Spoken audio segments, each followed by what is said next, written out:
dejaron inventar. Pablo Hapkin es el candidato a intendente del Frente Progresista Cívico y Social después de ganar una interna que, ¿sorpresiva para ustedes o no? No, creo que fue una interna atractiva y bueno, siempre lo dijimos, nosotros pensábamos en todo el Frente, creíamos que nuestra propuesta iba a aportar a mejorar el Frente, a enriquecerlo, creo que fue así, en una gran elección de Verónica también, y ahora todos juntos estamos marchando para defender Rosario y Santa Fe. Pablo, en el discurso, ¿qué le decís a la gente que se ha hecho mal o que no ha alcanzado las expectativas de lo que es la gestión en ejercicio estos últimos años al frente de la municipalidad, que van a cambiar ustedes o que tienen esa idea, y qué cosas nuevas? Primero creo que hay una demanda nueva de ordenamiento de la ciudad, en el buen sentido. Ordenar es hacer que en la calle el que haga las cosas bien las haga tranquilo, no sintiéndose un tonto, y que le haga las cosas mal tenga su sanción. Y eso abarca un amplio espectro de cuestiones, desde que la gente pueda cruzar tranquila una esquina con un cochecito a que evitemos que la circulación de una moto ilegal cometa un delito. Y para eso hay que estar presentes, y tiene que estar presente el Estado municipal con un mejor monitoreo, con mejor presencia de nuestros cuerpos de control, con atención a los horarios, particularmente entrada y salida de colegios, apertura y cierre de comercios.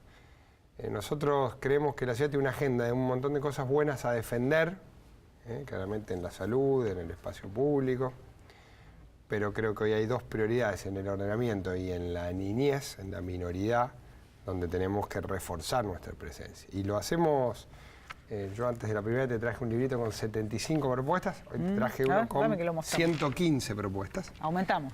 Porque escuchamos, porque incorporamos también propuestas que había hecho Verónica en la campaña, y porque creemos que ahora es un programa que abarca todo el Frente Progresista. Y nos gusta hacerlo así, por escrito, que la gente lo pueda mirar, evaluar, y bueno, y por supuesto, si está de acuerdo, acompañarnos sabiendo qué es lo que queremos hacer. Te voy a preguntar ahora por el tema de la cuestión económica y la crisis, porque lógicamente impacta, pero en el tema del ordenamiento ha habido algunas cosas puntuales que uno dice, bueno, ¿qué pasó ahí que no se llega después? Digo, limpiezas o reclamos en algunos barrios. Yo siempre menciono lo del mangrullo, de mucha gente que reclamaba por el tema de la basura, de ratizar, y se termina muriendo una persona por leptospirosis. O en lo que es el control de la nocturnidad. Más allá de que hay una responsabilidad del Estado, después si querés hablamos de las responsabilidades individuales como ciudadanos, porque hay mucha gente que cruza la línea sabiendo que no se debe.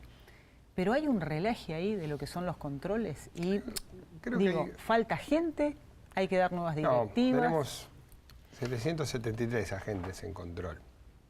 Creo que hay que reordenarlos, hay que ampliar las facultades y hay que, como autoridad política, definir cuáles son las prioridades, porque eso es algo que también el propio agente municipal te reclama, en el sentido de dónde poner el foco. Yo quiero un foco en la calle, prefiero que miremos una rampa obstruida, o una doble fila, o una situación irregular en una circulación de una moto, que medir el toldo de un comercio o el tamaño de un letrero. Y quiero también, y lo estamos planteando, hay que modificar también las ordenanzas de habilitación y de funcionamiento. Me parece que discutir menos. Si hay una norma que establece algo y se viola la norma, hay que sancionar. Nosotros vivimos mucho en la excepción, es una costumbre muy nuestra. A mí me encantaría, y lo dije, ser intendente de Rosario y que los rosarinos seamos reconocidos por respetuosos. Creo que lo fuimos durante mucho tiempo y creo que hay que recuperar eso, una mirada en el otro. ¿A quién estamos perjudicando cuando hacemos algo que se pasa un poco de la raya? Y creo que, no estoy convencido que lo podemos lograr, que a veces es exponer la situación de mejor manera. Eso es firmeza en la presencia del Estado y también es educación, ¿no? Porque las dos cosas hacen a lo mismo. ¿Las cosas se corrigen con multas más elevadas? Digo, a ver, si te tocan el bolsillo después... Yo siempre doy un ejemplo.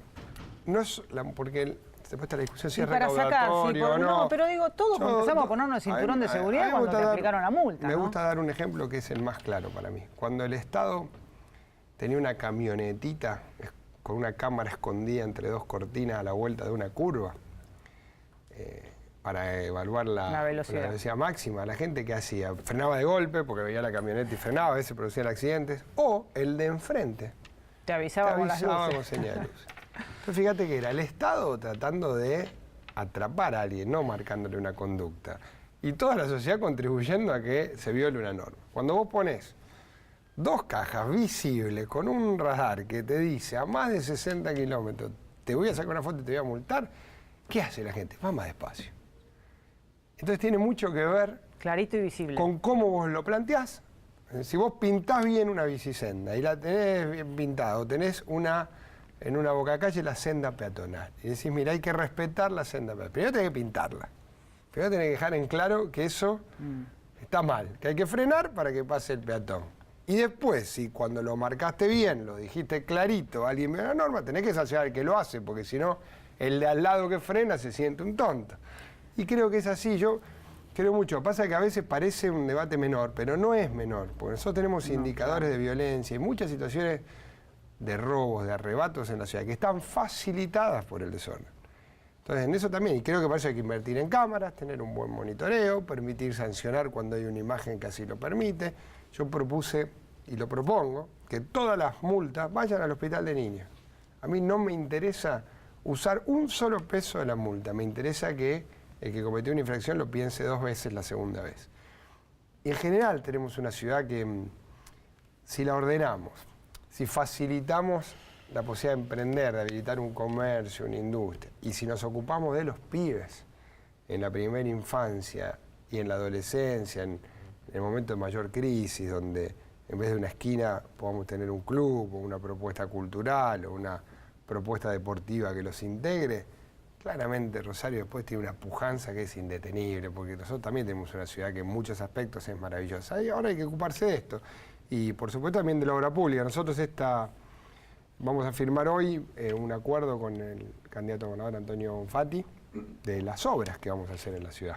Cuando él sea gobernador y cuando sea intendente, porque también hay que pensar en eso, en el largo plazo. Pero es un pie en lo que sucede todos los días, un pie en el largo plazo y en las obras que necesitamos.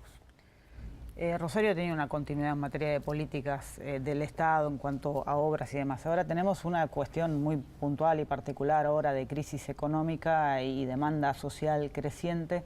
¿Cómo se puede desde un municipio, cuando las cuestiones macroeconómicas se marcan desde los gobiernos nacionales, mejorar esta situación? Digo, sin un parque industrial, por ejemplo, ¿cómo hacer con lo que son los pequeños y medianos productores? Huertas, un gran cordón acá en Rosario, como para comenzar a también definir algunas cuestiones de ayuda a la situación, más allá, digo, de los indicadores nacionales. Por un lado, la economía social. Nosotros tenemos un trabajo muy fuerte, que no es solo las huertas, que tiene que ver con las ferias, con el desarrollo de los cursos como el ABC para emprendedores, con una potenciación de la economía social que en tiempos de crisis es más necesaria que nunca. Por otro lado, yo no pienso tanto en un parque industrial. Nosotros tenemos 934 hectáreas de suelo industrial libres en la ciudad, sin ocupar. Entonces pienso y he escuchado mucho a los industriales, en las pequeñas infraestructuras que la potenciarían. A veces es la apertura de una calle trasera, a veces es la iluminación LED de un corredor, a veces es una parada de colectivo segura para los trabajadores de esa zona. Y como esto está en el anillo oeste-sudoeste de la ciudad, también hay un trabajo sobre las colectoras de circunvalación que es importante hacer. Pienso mucho en eso, y en pelear, en el buen sentido, con la EPE para que haya disponibilidad energética, que es otro de los problemas que a veces tenemos para erradicar. Y pienso en la erradicación de muchas empresas en esa zona o en ese suelo que la ciudad hoy tiene libre para industria, producto de un cambio en las ordenanzas. Yo aprovecho además que está en ejercicio como concejal para preguntarle si viene un aumento de lo que son los combustibles, supuestamente para el sábado, y se está discutiendo todavía la tarifa en los taxis que reclaman. Nosotros tenemos un desfasaje alrededor del 100% que va a ser peor ahora porque va a haber un nuevo aumento. Sí. O sea que si uno se atuviera solamente a los números tendría que duplicar. Sí. Sí, obviamente nadie quiere, ¿no? Ni los propios taxistas. Y vamos a resolver una situación, me animaría a decirte, de emergencia, que va a cubrir los aumentos de combustible, para que pueda seguir funcionando, y un poco más. Es dramática la situación. Yo te decía porque ahí el bloque más resistente era el de Cambiemos. Digo, bueno, mira, ustedes generan todas las condiciones que hacen que estemos obligados a discutirlo, ¿no? Entonces, la especulación electoral barata de decir, bueno, yo no lo voto porque soy candidato. Yo creo que los temas de la ciudad hay que solucionarlos. Y claramente en ese tema hay mucho para mejorar en el servicio, Pero bueno, con un desfasaje del 100%, el combustible no se paga solo. Entonces, es un problema la Argentina porque nunca te deja en estas cosas mirar un poquito a largo plazo, que los hay, que tenemos alternativas para mejorar a largo plazo. Pero claro, fíjate que estamos discutiendo hace 15 días esto y hoy aparece un nuevo aumento de combustible. Además quiero decirte algo, el combustible en la Argentina aumentaba por el valor del petróleo o por el dólar. Ahora bajó el petróleo y se estabilizó el dólar, pero aumenta por otra cosa. Siempre hay una excusa para aumentar los combustibles, con todo lo que eso impacta en lo demás, porque sabemos que un aumento de combustible se traslada a todo el resto de las actividades. Yo, sinceramente, no termino de entender dónde viven algunos funcionarios del gobierno nacional, que por un lado te dicen, no, hay que estabilizar, bajar la inflación, crear expectativas, pero por otro lado te aumentan los combustibles, que es lo que más inflación genera. ¿Misma situación para los colectivos? Claro, nosotros si bien el colectivo tiene un régimen particular, nos han quitado el subsidio al gasoil del colectivo, claro. ¿Cuánto menos se recibe por subsidio al gasoil? No, se recibe prácticamente nada de subsidio, o sea, se quitó el subsidio al gasoil. O sea que lo que nosotros pagábamos a un precio subsidiado y lo pagamos a un precio liberado. No, hay cosas, mira, pasa tan rápido algunas cosas que no se alcanza a tomar dimensión.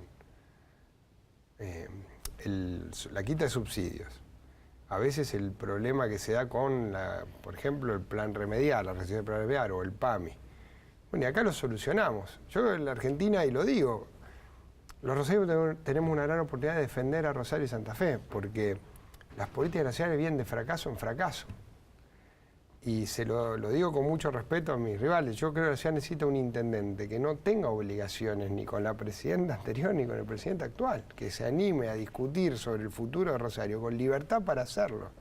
Porque el intendente de esta ciudad va a tener que pelear mucho con Nación, con la EPE, con Aguas, va a tener que pelear en el buen sentido. Muy claro que nosotros estamos en una situación donde si no defendemos los intereses de los rosarinos, vamos a tener algunos de los problemas de los que nos salvamos y que el país tiene.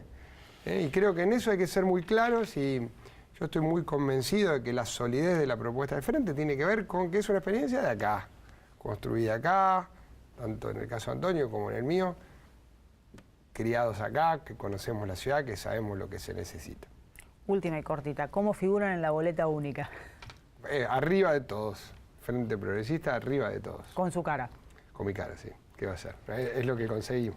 Lo comprometemos para después de las elecciones y si hay tiempo antes otra vez. Va a ser un gusto. Gracias. Ahí te dejo una grulla Perfecto. que para nosotros representa la esperanza que tenemos que tener en esta elección. No se vaya, volvemos enseguida.